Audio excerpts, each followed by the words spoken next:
Krishnamurti says to people, now look, there is nothing you can do to be liberated, because all your efforts in the direction of liberation are phony.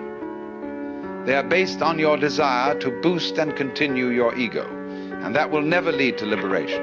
All you can do, he says, is to be aware of yourself as you are, without judgment.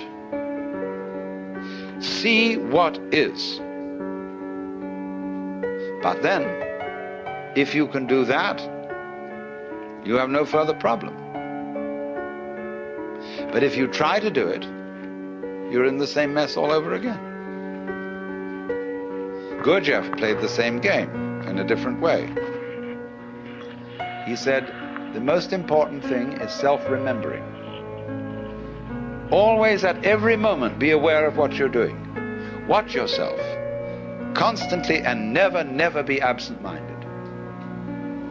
So all day, when you know you pick up the piece of paper, you realize, I am picking up this piece of paper, and I am opening the other side, so on.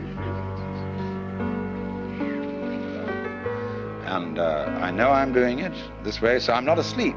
Ordinary people, you know, pick up a piece of paper.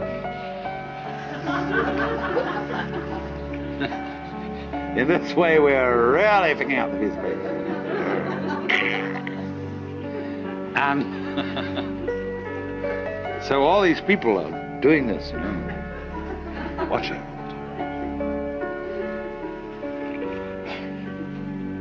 Now, where do they land up? I've told this story millions of times, really.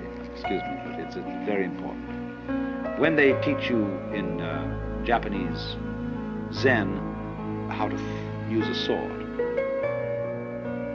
the first thing that the teacher says to the student is, now, if you're going to be a good soldier, you've got to be alert constantly, because you never know where the attack's going to come from. Now, you know what happens to you when you try to be on the alert. You think about being alert, and then you're a hopeless prey to the enemy, because you're not alert. You're thinking about being alert.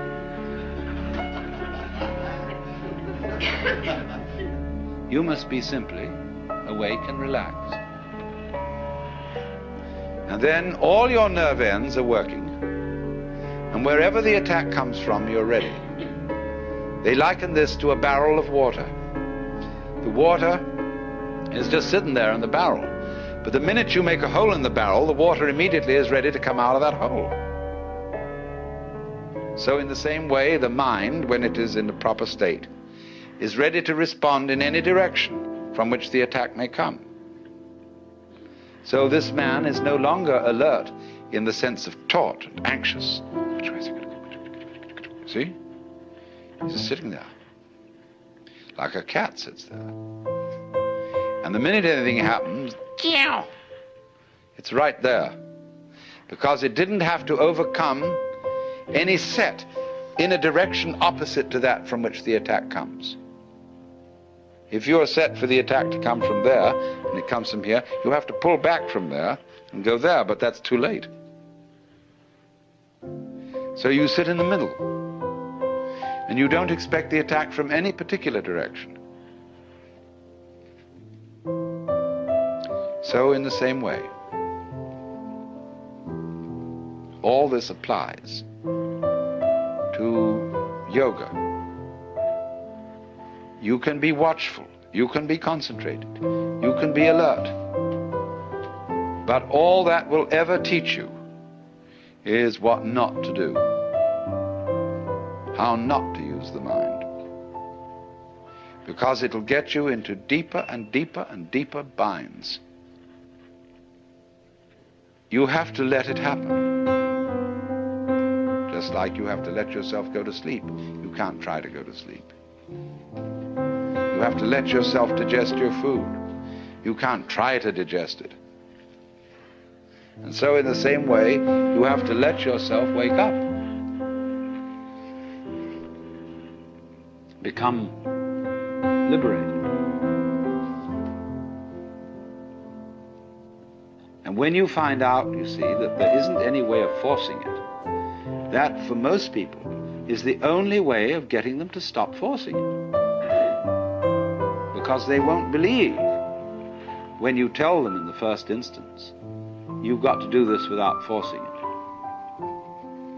They'll say, well, it won't work, it won't happen, because I'm very unevolved. I'm just an ordinary human being. I'm just poor little me. And if I don't force it, nothing will happen. I have people who think that if they don't struggle and strain, they won't have a bowel movement, or whatever it is. They think they've got to do that work in order to make it happen. In other words, all that is based on lack of faith, not trusting life. And to get people to trust life who don't trust it, you have to trick them. They won't jump into the water, so you have to throw them in. And if they are very unwilling to be thrown in, they're going to take diving lessons, you see, in which they're going to go all through, they're going to read books about diving, they're going to do all the preliminary exercises for diving, they're going to stand on the edge of the diving board and inquire whether there's the right posture, until somebody comes up beside and kicks them in the butt. And they're in the water. And it's also with this. It really is.